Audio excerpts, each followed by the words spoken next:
Sebuah hadis menyatakan, lan tazula qadama 'abdin yaumal qiyamah hatta yus'ala an arba'i khisalin. Besok di hari kiamat tidak akan bergeser telapak kaki seorang hamba sebelum ia dimintakan tanggung jawab terlebih dahulu tentang 4 persoalan. Apa yang 4 itu? Pertama, an umrihi fima afnahu.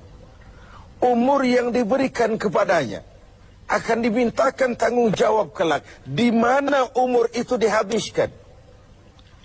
Sejak kita akil balik sampai ajal datang merenggut nyawa, di mana umur itu dihabiskan? Kita sering main-main, padahal waktu berjalan terus. Kita sering lalai dan lupa, padahal malaikat maut tidak pernah lalai dan lupa. Seorang Nabi Yakub alaihissalam, seketika akan ajal, beliau menanyakan, kalau saya ajal kenapa tidak diberitahu lebih dahulu? Kata malaikat maut, sudah diberitahu. Loh, bagaimana caranya diberitahu? Perubahan yang terjadi pada fisik kita adalah pemberitahuan. Uban yang bertabur, mata yang mulai lamur, pendengaran yang mulai kabur, itu semua pemberitahuan agar kita mawas diri. Umur akan dimintakan pertanggungan jawab. Di mana umur itu dihabiskan? Waktu hidup itu singkat betul, namun waktu yang singkat akan terasa ada manfaatnya kalau kita bisa memanfaatkannya dengan yang sebaik-baiknya. Apalah umur panjang kalau cuma untuk menimbun dosa dan kesalahan. Lebih baik umur yang panjang tapi untuk mengkoleksi berbagai kebajikan. Inilah makna ucapan Nabi, khairukum man tala umruhu wa hasuna amalu. Yang terbaik di antara kamu orang yang panjang umurnya dan banyak juga kebaikannya. Umur ini yang sering kita berleha-leha menghabiskannya untuk sesuatu yang tidak punya nilai, kelak akan dimintakan tanggung jawab di hadapan Allah Azza wa Jalla. Lalu yang kedua, wa an syababihi fima ablahu. Masa muda, pernah diberikan umur muda. Di mana dihabiskan umur muda itu? Hura-hura atau untuk sesuatu yang bermanfaat? Dahulu ada seorang selebritis lah kalau zaman kita sekarang.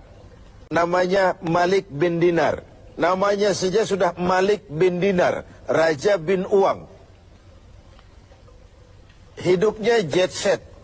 Satu malam dia mengadakan pesta di rumah mewahnya.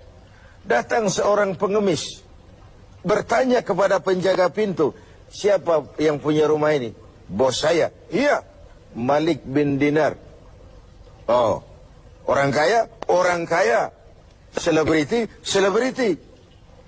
Dia hamba apa orang merdeka? Dia orang merdeka. Kalau hamba bagaimana bisa pesta sehebat ini? Orang tua itu senyum lalu bilang, sampaikan kepada bosmu Malik bin Dinar, dia memang orang merdeka. Kalau dia hamba, bukan seperti ini pekerjaannya. Dia orang merdeka. Dilarang tidak terlarang, dicegah pun tidak tercegah. Merdeka dia memperturutkan hawa nafsunya. Kalau dia hamba Allah, bukan begini pekerjaannya. Menghabis-habiskan waktu untuk pesta, hura-hura, sesuatu yang tidak ada gunanya. Ini disampaikan kepada Malik bin Dinar, dia tercenung mendengar orang tua yang misterius itu. Malamnya dia bermimpi kiamat datang. Dia akan masukkan ke dalam neraka. Karena itulah lalu dia bertobat dan kemudian menjadi ahli sufi yang terkenal, Malik bin Dinar. Masa muda akan dimintakan tanggung jawab. Yang ketiga, wa an ilmihi maza amilabi. Ilmu yang dimilikinya, kemana ilmu itu diamalkan?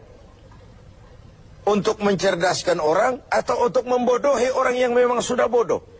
Untuk membimbing umat atau menyesatkan orang lain? Agar hamba menjadi hamba Allah atau agar orang menghambakan dia? ilmu akan dimintakan pertanggungjawaban jawab.